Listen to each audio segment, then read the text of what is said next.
الشركات العادية عندها قوانين، لكن المؤسسات العظيمة عندها قيم بتحركها. القائد الحقيقي مش بس اللي بيحط خطط وأهداف، لكن بيزرع قيم بتخلي الفريق متحد ومتحمس.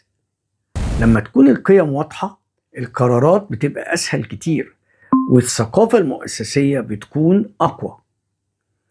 إزاي تقود بالقيم وتبني ثقافة قوية؟ 3 مفاتيح أساسية.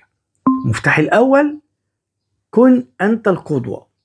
لو عاوز فريقك يلتزم بالقيم، لازم يشوفك بتعيشها كل يوم.